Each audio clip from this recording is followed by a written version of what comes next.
शेख मिलाए सांप से हाथ, ये कैसा है सीन। शेख मिलाए सांप से हाथ, ये कैसा है सीन। कहत कबीर सुनो भाई साधो, पीछे खड़ा है चीन। जली ना, तेरी भी जली ना। यही नहीं, अभी और सुनिए। अगर भारत और पाकिस्तान के बीच फिर से जंग हुई तो सऊदी अरब क्या करेगा? सऊदी अरब ਤੁਹਾਡੇ ਤੇ ਲਾਂਤਾਂ ਭੇਜੇਗਾ। दोस्तों, जैसे ही पाकिस्तान और सऊदीया ने डिफेंस डील साइन की, इंडियन मीडिया ने चिल्लाना शुरू कर दिया है और ये रोना धोना अभी तक जारी हो सारी है। इंडियन मीडिया का कहना है कि मोदी ने तो हमें बर्बाद करके रख दिया है। पहले चीन और तुर्की क्या कम थे कि अब सऊदी अरब भी पाकिस्तान की तरफ चला गया। दोस्तों, सऊदी और पाकिस्तान के बीच में एक नेटो लाइक गठबंधन हुआ है। भारत के लिए बहुत बड़ी प्रॉब्लम हो गई है, क्योंकि किसी भी एक देश के ऊपर अटैक होता है तो उसे दूसरे देश पर भी अटैक समझा जाएगा। तो मुझे लगता है कि इसने भारत को फंसा दिया है।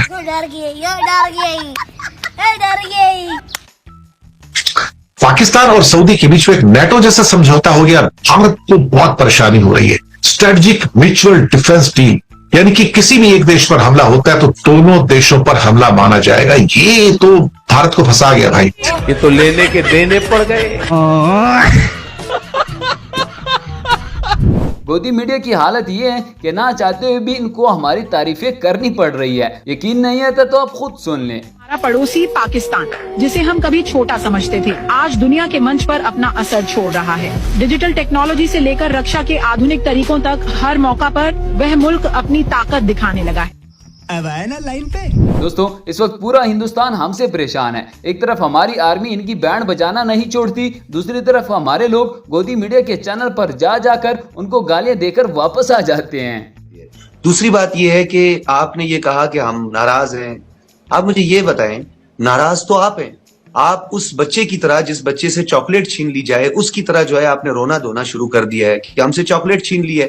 या तो हमने आपकी बकरी चुराई है मेरे भाई, ना हमने आपकी बकरी चुराई है, ना ही हमने आपकी चॉकलेट, बल्कि हमने 10 मई की रात को आपका बैंड बजाया है और आपकी ठुकाई की है और मिसाइल दागे हैं। हमने आपकी एयरफील्ड्स तबाह की हैं, आपकी ब्रिगेड्स तबाह की हैं। हमने आपके देखते ही देखते जो है नजारा ही तब्दील कर दिया। यही नहीं दोस्तों, पाकिस्तान और सऊदी अरब का माहिदा देकर हमारे मीमर हजरात भी मैदान में आ गए। उनका कहना है कि इस माहिदे के तहत पाकिस्तान का कर्जा सऊदी अरब का कर्जा माना जाएगा।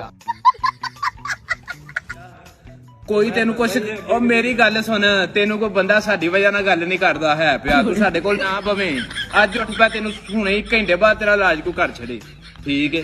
सिर्फ गल की है, साडे नु को वेख के ना उन्होंने पता है कि जे तेरे नाल कीती ते साडे नाल कीती ते तमाशा लग जाना बड़ा। और अगर इंडिया के खिलाफ हमारी टीम हार गई तो सऊदी अरब भी हमारे साथ ही हारेगा।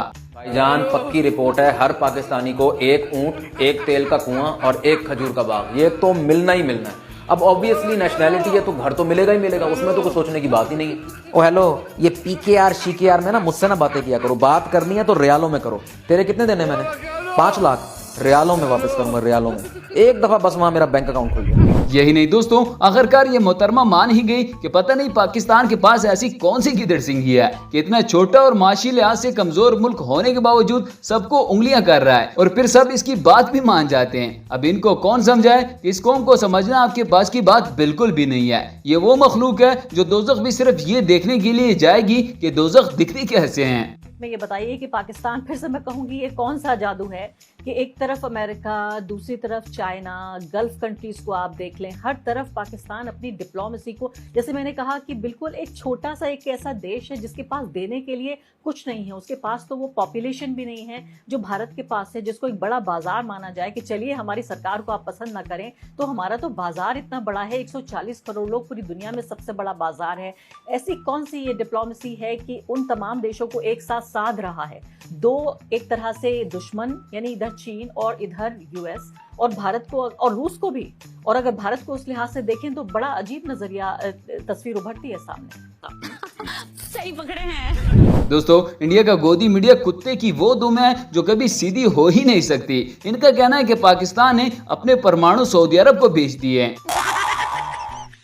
जबकि पाकिस्तानी अवाम का कहना है कि भारत के हिस्से के परमाणु हमने अभी भी साइड पर रखे हुए हैं, इसलिए भारत को परेशान होने की जरूरत बिल्कुल भी नहीं है। वक्त पड़ने पर भारत का सॉफ्टवेयर अच्छे से अपडेट किया जाएगा। पाकिस्तान ने क्या किया? अपने परमाणु बेच दिए। परमाणु सोचिए आप, परमाणु बम बेच दिए और बड़ी डील की है सऊदी के साथ। दिखाता हूं मैं आपको ये डील। इस फाइल में पाकिस्तान के एटम बम का जिक्र है जो अरब देशों के पास गिरवी रखा जा चुका है। और हालत देखिए कि अपने एटम गिरवी रखने के बाद भी शहबाज शरीफ किस तरह से मुस्कुरा रहे हैं, दांत दिखाई दे रहे हैं इनके, जैसे लग रहा है पता नहीं क्या हासिल कर लिया है। चलो चलो जाके इलाज करो अपना। दोस्तों, हमने इसराइल को छोटी सी धमकी क्या लगाई, उसका धुआं भी इंडियन मीडिया के स्टूडियो से निकल रहा है। यानी ये हिंद और यहूद असल में एक ही है, इसलिए जब एक के खिलाफ बात होती है तो दूसरे की चीखें निकल ही जाती है। पाकिस्तान में इजराइल के खिलाफ जहर उगला है। पाकिस्तानी पीएम शहबाज शरीफ ने कहा है कि अरब देश एकजुट हो और तभी रुकेंगे हमले।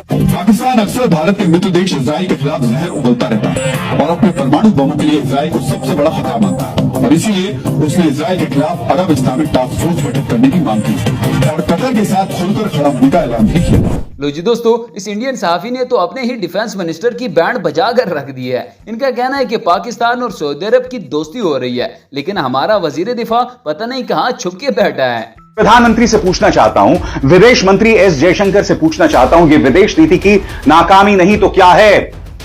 आखिर क्या मजबूरी है कि सऊदी अरब जो है वो पाकिस्तान से इस तरह का समझौता कर रहा है, जबकि इससे पहले हमने सऊदी अरब की कई वाजिब और गैर वाजिब चीजों में मदद। लो जी दोस्तों, इस इंडियन तज्जियाकार को तो अभी से ही सऊदीया में मजदूरी करने वाले इंडियंस की फिक्र होने लगी है। इसका कहना है कि अगर यही हालात रहे तो सऊदीया में हमारे 25 लाख मजदूरों का क्या बनेगा। अगर सऊदी अरेबिया पाकिस्तान का साथ देगा तो इस स्थिति में उन 25 लाख भारतीयों का क्या होगा जो सऊदी अरेबिया में आज के डेट में काम करते हैं। इससे पहले कि हम इस सवाल का जवाब ढूंढे, इस पर फोकस करें, आपको जल्दी से यह भी बता दूं कि यह डील हमारे लिए इस हफ्ते मिडिल ईस्ट से इकलौती बुरी खबर नहीं है।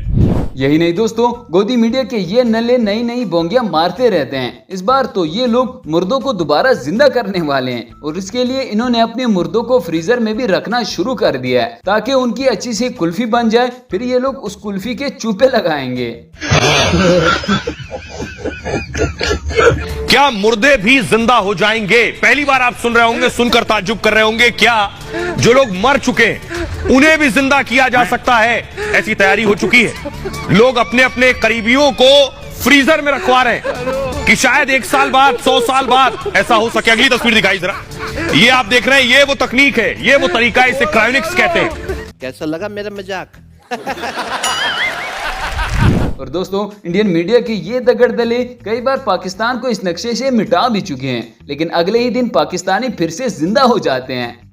पाकिस्तान एज अ कंट्री खत्म हो जाएगा 28 के बाद खत्म हो जाएगा। क्या बोला तूने? खत्म होगा मानिए इंडिया का हिस्सा होगा या फिर डाउन, वैनिश्ड पूरी तरह से 29 में वैनिश्ड, नॉन एग्जिस्टेंट होगा। हाँ, नॉन एग्जिस्टेंट। दोस्तों, ये थी आज की हमारी वीडियो। उम्मीद है आपको पसंद आई होगी। इस तरह की मजीद अच्छी और इंटरेस्टिंग वीडियोस के लिए हमारे चैनल को सब्सक्राइब जरूर कीजिएगा।